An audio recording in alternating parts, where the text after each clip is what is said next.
Hello and welcome to another episode of Patito's Gang. My name is Fumbi, and today on the show we're talking about the return of theatre in Nigeria. With key players in the industry like Terra Culture setting the pace for this revival, we want to examine just why this culture died in the first place. And we hope that this revival is a permanent one. Let's go to the gang to discuss more.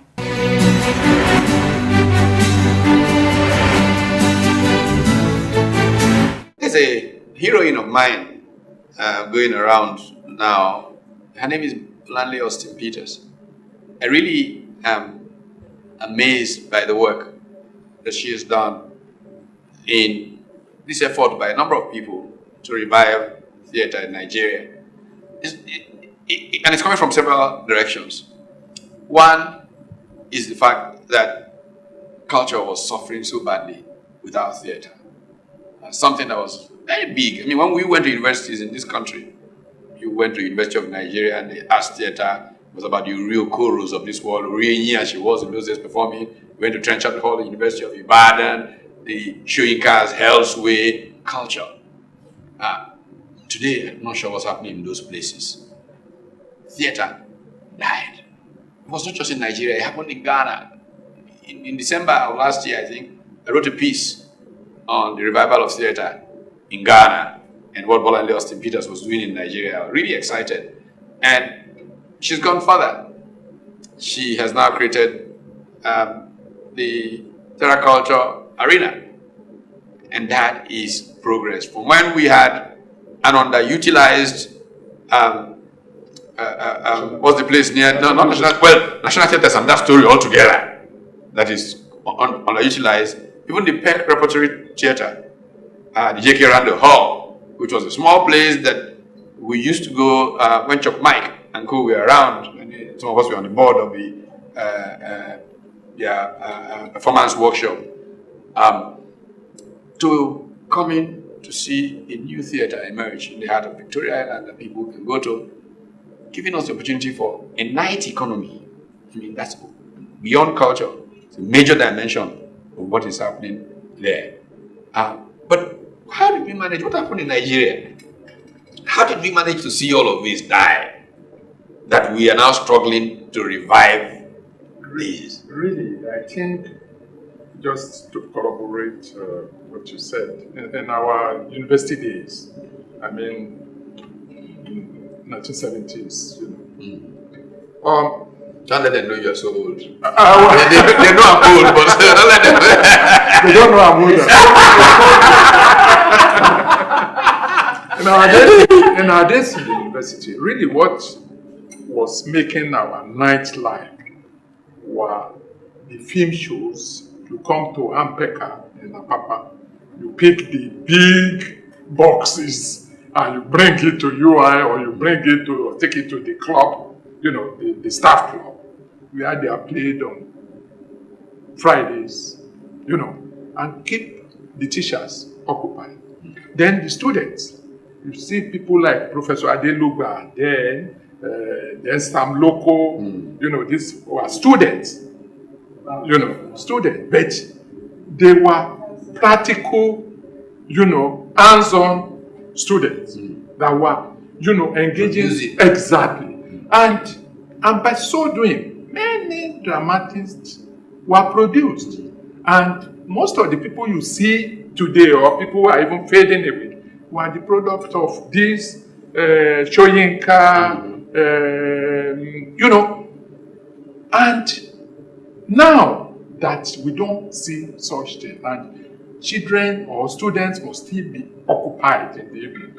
What do you see? Cultism. So really, I think cautious effort must be made to bring this back. But even then, when you bring the drama and whatever, is night as safe as...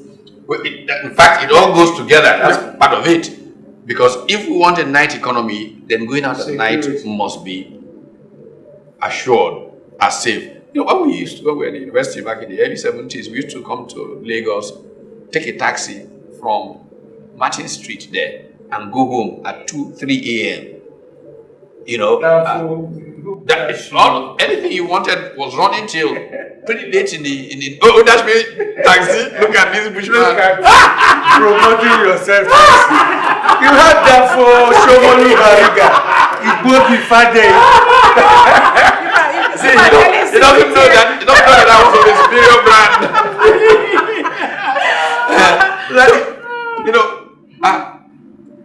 I started from even secondary schools. When we were in secondary schools in Ibadan, the Droladipo theaters came to perform in our schools. Abadugunde, so they were moving theaters. They came around. So the tradition was already set. We were used to going on campus there in secondary school compound to see theater productions. Droladipo them were so impactful. Even Baba Salah them came on and began Alawada, and all of that. But they began to die. So the challenge for governing in urban areas. Yes, I think this idea of our inability to focus on more than one thing is a source of problem. It's like when technology came, people thought that they were substitutes. If you can watch your home video, you wouldn't have any. They don't know that they are in different worlds. One is a reflection of a higher culture where you appreciate the talent of artists. When they practiced, it was zero tolerance for mistakes. Unlike talking now, if I make a mistake, he says cut and he patches it. But when you talk about the naturals, the natural artists, in those days when you watch a dance drama in school, in UI, they wouldn't talk, but the communication, the message was complete. How do we recreate that? That was a question. My worry is that it sways with the economy. And if you want that high level of professionalism, whose return on his investment would be meager because there is the demand for that kind of show is a little. It takes some people who are public spirited, altruistic, like the theater you mentioned, Terracotta. They may not be making money. All these are billionaires. It's high time they nurtured and sustained parts of the high culture of Nigeria. I mean, the Bata dance was typical. Any Bata dancer will communicate a message without opening his mouth. And those kind of things, if we don't revive this culture of theater, they will die because we're unable to sustain two narratives at the same time. Yeah. Yes, I totally agree with you. It's capital intensive, no doubt. I mean, for you to go into theater, you mentioned the Duro Ladipo show. Those back in the day, you didn't need too much capital to actualize that. But now, if you really want people to take you very seriously, you have to do it right. You talked about dual technology. If you want to match up with what people are watching on TV, then the stage should also, step up. And that is capital intensive. And not too many people have that capital to invest, and you're not sure of return on investment. And this is where, again, policy makes a difference. In many of the countries that we all try to ape in some ways, Western economies, there are tax incentives for corporations to support culture. It's not all about government giving or giving. You give corporate Nigeria the right kind of tax incentive that if you support theater, you get this kind of break in taxes. It gives them double opportunities, promote their brand and get the tax cut. The incentive is what drives. Economics are always about incentives. That would be a good idea. And the Very promotion of brand. You see, the real drama, the real cultural doesn't really need much capital if you want to make it real and make our children appreciate how it used to be. the bata will still be the Bedu type of. Okay? It won't require bringing specialized aquindom and all whatever. What I'm saying is the costumes must still show originality. The drums, the whatever must still. The stage, yes, the lighting and all Acoustics, sorts. very All important. those. Nothing is cheap. Nothing comes cheap these Yeah, days. That's the truth. Understand her. But really, Nothing. what I'm saying is, if we are bringing drama back, we must bring it in the way that we still reflect our culture and cultural background. And by so doing, the costumes we need to make it real, not very expensive. If you ask the likes of Bolanle, Austin Peters, It's not true. when they tell you what they go through, It's not true. you will shiver. To buttress that point, paying the artist Exactly. is It's expensive. a lot of money. And Because that's where they again- earn their living. Yes, raising the consciousness, like Pat said, there must be sponsorship. Because our kids may not even resonate with that Yeah, kind yeah. of thing unless there is a conscious effort to bring that value. And it also brings us to the issue of those in the background. Who are the writers, songwriters? How far have they been able to circulate this? So that when a child reads a story, like you don't need to be from Argentina to watch Eva Perón. Evita, of course. It's a form of, it's an opera. Of course. It's a story in a musical form, which in Against you, but you then learn something about that culture, about those people, and all of that. Okay, but it gives us a first sense of a challenge that we have to come back to and really deal with, because to ensure that we fund theatre properly is something that I think will profit the next generation immensely.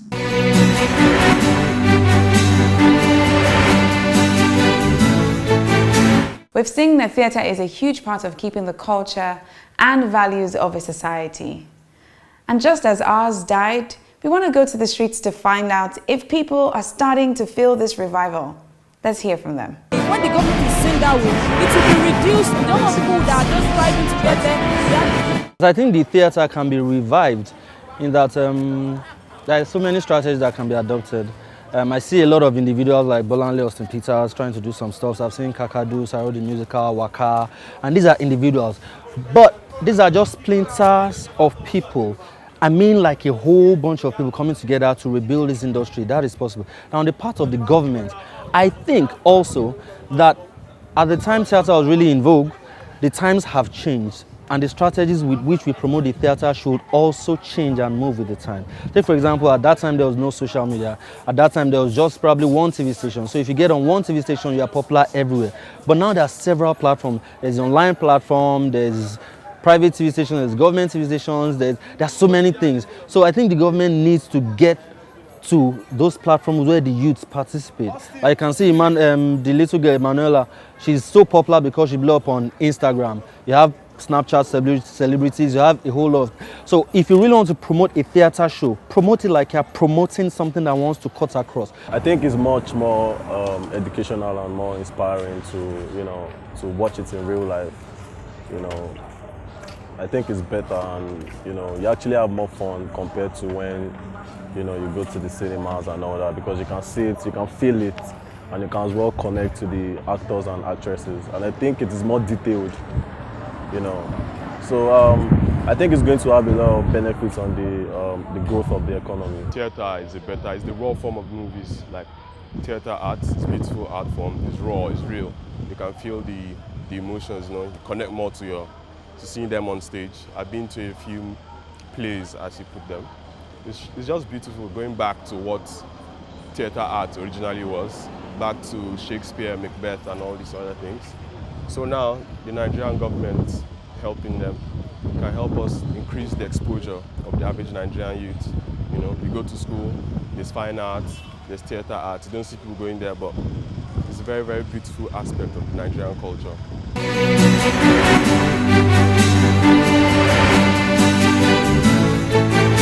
Now that it's clear that a lot needs to be done to make theatre play its role in our evolution,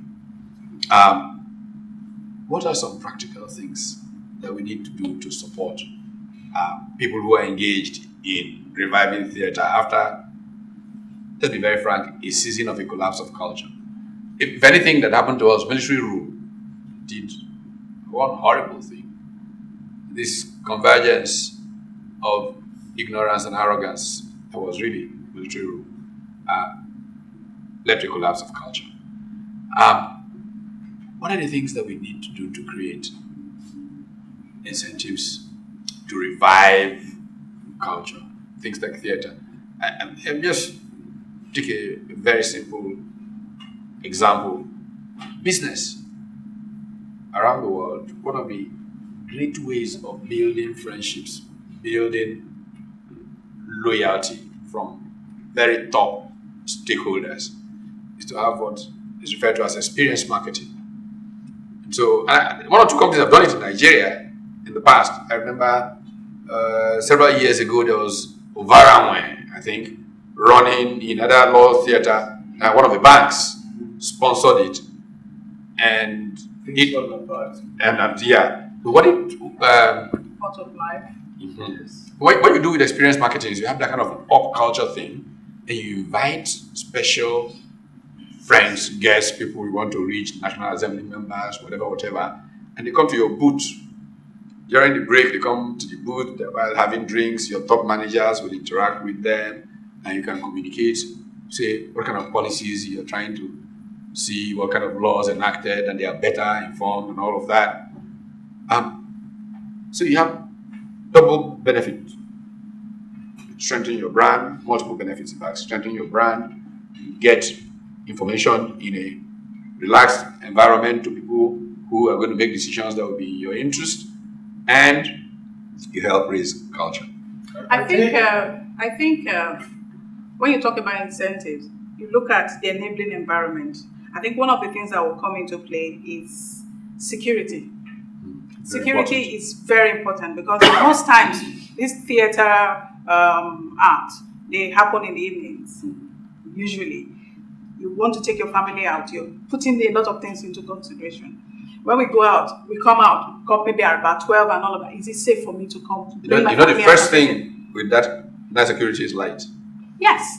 The more you have street lights. Let's give Lagos that credit. Yeah. Lagos State is doing well in that state. I mean, lights everywhere. That has actually encouraged. That's why the likes of Bolanle Austin Peters is also having a niche for herself. Apart from taking it from that high rung of the ladder that is focusing on corporate builders, I think we still have to embark on strategic plan. That is going back to the basics. Start getting drama into school curriculum. Just as we were able to do sports, you have PE and whatever, at primary level up to secondary and whatever. Let's start having it in the curriculum so that from secondary school, we engage professionals from theater arts, to teach because this is a practical thing. It's not. So once we start from there, by the time people now get to university level, it's like they have already gotten to becoming entrepreneur on their own, focusing on that area. Yeah, in addition to all this, first, look at the content. If you don't develop the content and write a good storyline, and the content is distributed or marketed, raising the curiosity. I remember when Lagbode was showcased, because we know that was the mythical journey towards solving a problem. Any person who knew that story would like to see the dramatization. Apart from the Wole Soyinka's Sofisa and the rest, how many people are writing good script? So you don't train without changing the mindset. Two, the infrastructure. The infrastructure. National theatre. It takes someone who is a little bit affluent to build a stage or a theatre.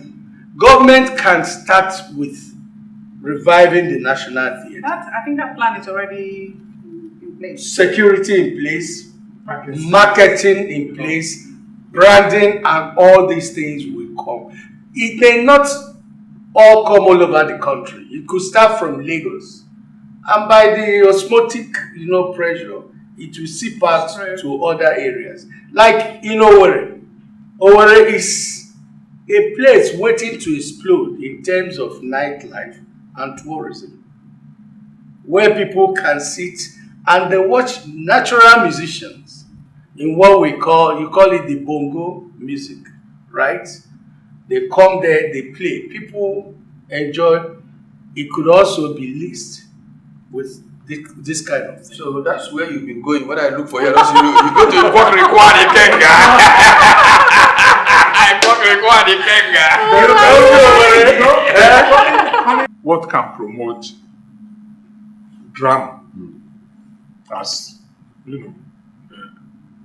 part of our culture, whatever, is by politicians are everywhere. And when they are campaigning, they are ready to spend any amount. Okay? And how do they... On stealing ballot how do they get their message across? Billboard, human radio, or whatever. But one of the real areas of bringing people together in communities is this drama. Drama that will make sense. Drama from where they can reel out their manifesto. And by so doing, you see some young people. When people like Ali Baba started,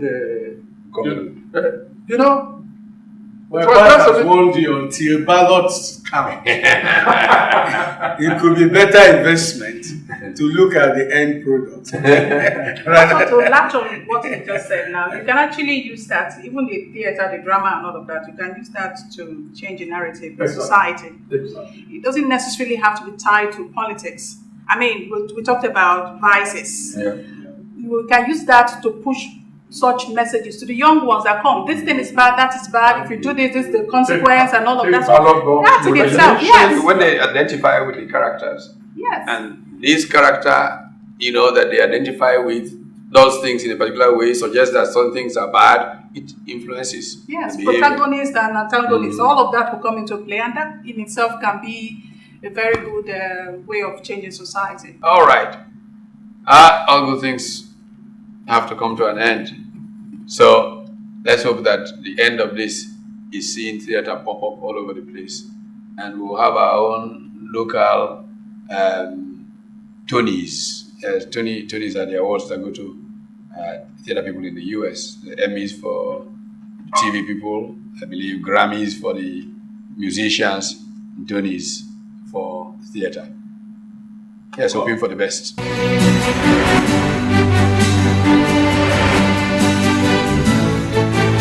You've heard it. Policies, tax incentives, and partnerships will aid in helping the corporate players to become more invested in theatre. Well, that's all that we have time for on today's show. We hope that you've learned a thing or two, and most importantly, you've been inspired.